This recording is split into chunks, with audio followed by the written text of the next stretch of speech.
Good afternoon, everyone. My name is Ming Chow, and I will be speaking today about NoSQL databases. How many people here is using a NoSQL database such as Mongo, Redis, Cassandra, HBase, many to name, okay? How's your experience so far with them? Okay?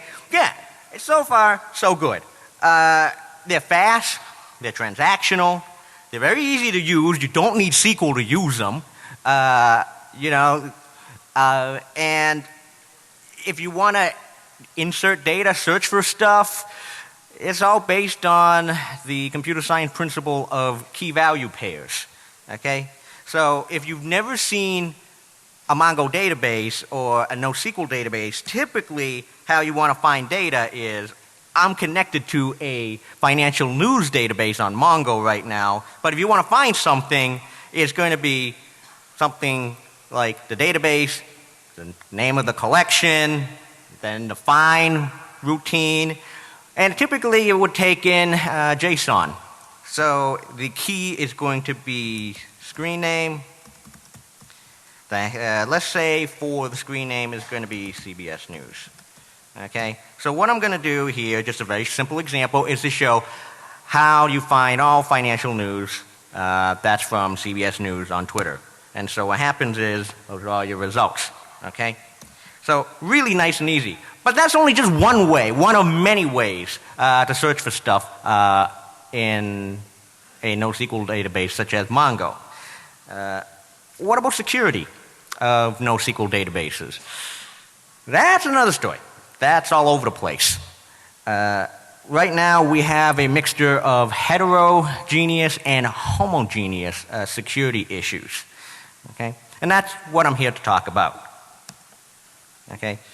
I'm actually very surprised that the topic of just NoSQL database has never ever been covered here at DEFCON. 2 years ago, I talked about building, the issues of using HTML5, which is used to build things on the application side. There's actually just a lot to just the database side of things, and a lot has changed in 2 years. But one thing that hasn't changed is we're all still new to NoSQL databases. We're all new to this, and the only thing largely a lot of us care about is just making it work. Just making it work. And of course, that certainly, that has some, you know how usually that goes, especially if you leave security into the hands of developers. So a homogeneous problem, and a very simple one right off the bat. If you know the database vendor, you know the IP address, you know the port number, you've almost won the game. Okay? Why? Why is it just knowing just the IP address, the database vendor, and the port number is good enough? That's because of this next thing, which is authentication and encryption. It's almost non-existent or extremely weak. If you use many NoSQL, if not all NoSQL databases out there, if you take them out of the box, administrated user authentication turned off. Okay? Turned off. Even if they do support features such as encryption and auditing, not only do you have to turn them on yourselves, but also the scheme is really weak. Just for example, Mongo still uses MD5 weak salts in CouchDB. If you ever read the documentation of Mongo or Couch or Redis or Cassandra, there is this one line which I find very surprising. If there's one thing in common with each and every one of these systems, in that we urge you to use this database system on a trusted environment. That's from the documentation. Just read the documentation. It's quite mind-boggling. Security is a complete afterthought. Look, how big is NoSQL databases out there right now? Well, if you do a search on Shodan, There are, right now, if you do a search on Shodan, it's 40,000 instances of Mongo that are out there, it has, and there are also 20,000 instances of Redis running. So it's a big deal. It's already there. So these are homogeneous issues that we've seen that affect all NoSQL databases. Okay, so there's a lot of chatter on this thing known as, okay, NoSQL, not only do I not need to know SQL anymore, but this whole problem that I think you guys might have heard of called SQL injection goes away. Actually, in my humble opinion, the injection problem has gotten worse. Okay? Now, okay, sure, SQL injection is gone, but now we have three different classes of injection attacks. Okay, one is called schema. Now, NoSQL databases, how they work is they're based off a very dynamic data model. Okay, if you insert a record, or if you create a database that doesn't exist, automatically create it for you, right on the fly. Okay, yeah, it goes back to the original point that these NoSQL databases are really, really easy to use. Okay, very, very flexible. That's a good thing. Of course, the bad thing is, you know, you have flexible, dynamic record and data entry. Also, if you can easily overwrite existing values for keys very, very simply, the last key wins. Okay, so I am going to show you a few demos. Schema I'm going to do last. You can do query, many unsaved queries, very simply by string concatenation. And now this gem. I love this one. How many people of you are good at JavaScript here? Okay, learn it. Okay, learn it. Now, a lot of these NoSQL databases, they take in JavaScript functions as parameters. To search and insert. Okay? And I'm going to give you an example of using the where clause. Now here, I am now going to give a quick demo on, hopefully this works. Okay. Search by handle in this example. So what I've done in this example is I've created a news search system. Okay, there's a whole bunch of Twitter handles that are used by the Bloomberg terminal, and I've actually stored 4,000 tweets in all. But let's say that I know that one of the Twitterers on the Bloomberg handle is VentureBeat. So if I type in VentureBeat, hit search, okay. This is a collection of all the news that are returned by VentureBeat, that have been tweeted out by VentureBeat for, I don't know, a few days. Okay? All right? Works well, CBS News. And so we have 208 items. Okay? Now, how can we beat this system? One thing is, what we can do is, if you want to see more records than you want, okay, and PHP is a very interesting beast, working with Mongo databases. Let's put in, for this query parameter known as search box, we add square brackets, $NE. $NE in Mongo means not equal to. Okay, you can use $NE to search for things that are not equal to something. Now, what PHP does, okay, it any inputs that are within square brackets, they are automatically converted to an associated array format. So how you're going to read this is, okay, so what this query will do, the original stuff that I showed you was, okay, give me everything that is CBS News or VentureBeat. Now what we just did is we just modified the query And we just changed it on the fly, and we've said, okay, give me everything that is not equal to CBS News. Hit enter. Now, we have all these records, all these news items that are from sources on Twitter that are not CBS News. Okay? So we returned back everything. So what's the culprit here? What's the culprit? So if I can show you the source, search by handle.php. And I'm going to show you the line, that one right there. Collection, find, erase, this, search for screen name equals something. Now remember what I said, if you use square brackets for your query parameters, those stuff will be in, that will be translated in an associative array. So what this would do will be the associative array will be screen name and then arrow, the value will be in an array, an associative array format, not equal to is the operator, and of course what did I use? I think I used CBS News. Okay?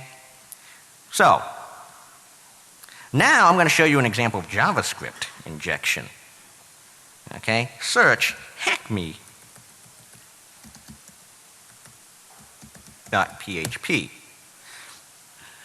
Really plain looking box here. Now, what you can't do is, I didn't give any directions on how to use this. Okay? But what we can do is this. We can actually use JavaScript functions. We're going to type in a few JavaScript functions. Function. Okay? Now, let's say I want to return all the news items from, let's say, NBC News. So return this dot screen name. Okay? Equals. And of course the string is going to be NBC News. Okay? Semicolon to close the statement. Close the function. And here we go. Return. Okay, this is what it's going to do. It's going to return all the news items that are from CBS News. But this is using JavaScript.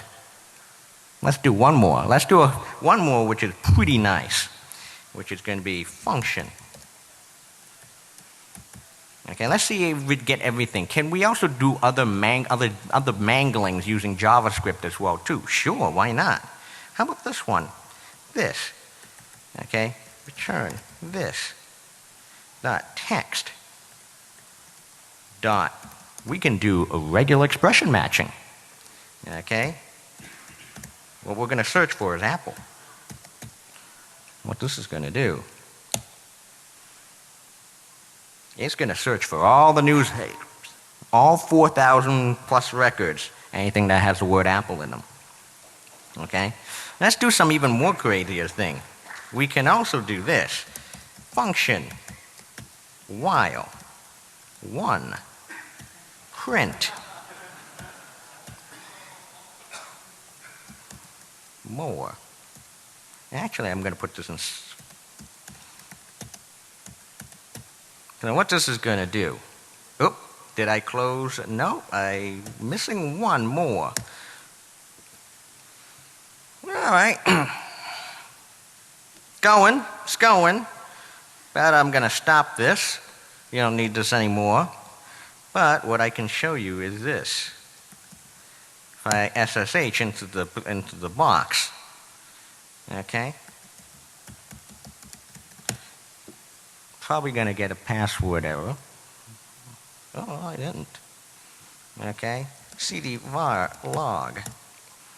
Okay? cd mongodb.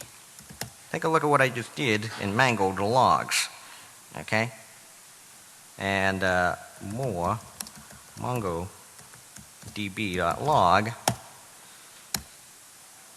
I don't like this. How about this one? How about tail?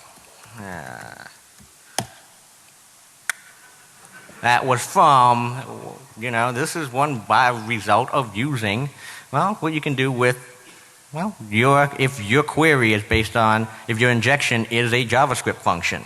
Now, I only got 20 minutes for this whole talk. I just have not even mentioned what if you do this instead of PHP if you use something like, of course, Node, JS, and Express. Okay? Now, let's go back to the schema attacks. How about this one? I like this. I got to show you this. So right now the server is 19%, but what if I run this script that I created using Ruby? Okay, one of the nice byproducts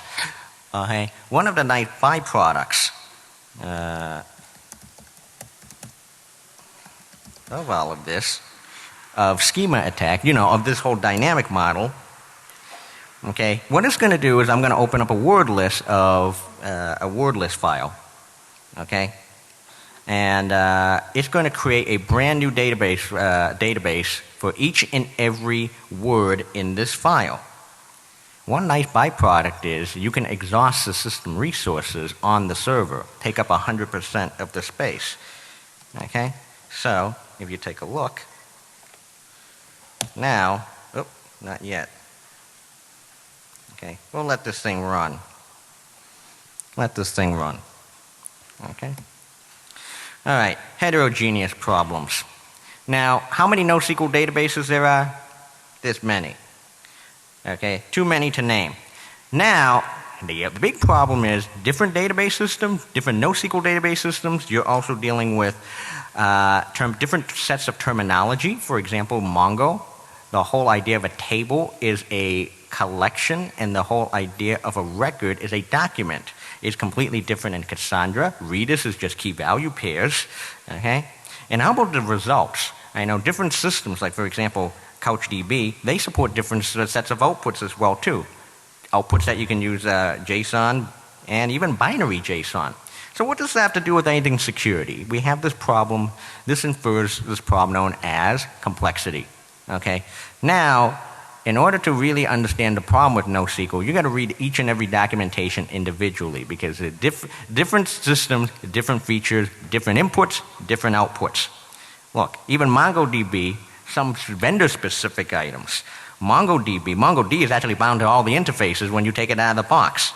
You can actually take a look at, some really cool startup data, such as process information in this local collection. Okay, in CouchDB, HTTP is actually open by default.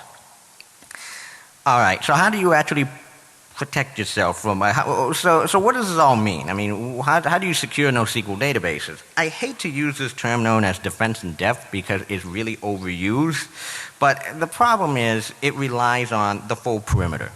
Okay, the full perimeter security is really, really, really important.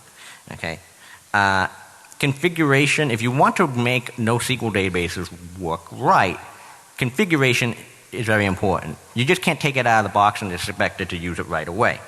And this whole idea of validation becomes very important. Not only are you validating inputs now, you also have more things to validate in terms of inputs, including JavaScript functions. Hey, for output, you also have to validate the binary JSON and JSON as well too. So validation becomes even more critical this time. Okay? So what does this all mean? Look, back in the good old days, the only game in town were what? Oracle, MySQL. You can build any application using that thing now. But now, okay, those are not the only games in town, and you have systems such as Mongo, Redis, Couch. You got to use the right database for the right job, for the right application. Okay? So not only so you can't just assume that SQL injection have gone away. In fact, there's been many more opportunities. There's many, many more opportunities depending on what database system that you choose. But the thing that really, really bugged the living hell out of me are these things. Right now, NoSQL databases are completely brand new, but we have a problem right now with we have technologies completely deployed naively. They're just out there. I mean, people just say, especially if you believe in the hands of the developers, they just assume, okay, we're not going to get hit. We're just going to put it out there and use. No, that's not the way how it works. So now you have the technologies being deployed naively. And one last thing, a lot of people use NoSQL databases. I think the word on the street is so we can get away from this whole idea of a database administration. Well, the DBA, the death of a DBA has been greatly, greatly exaggerated, because now there's even more opportunities out there. Just have to read the documentation and for what this database system would support. Okay, so those are my points. And that's all that I have. And let's see if this thing actually just run. Nope, still running. Still running. Still running. I don't know what happened to it. But what it will do, this thing will just exhaust 100% of the disk space on the server that I have. So that's all I got. Okay? Thank you guys so much. Thanks a lot.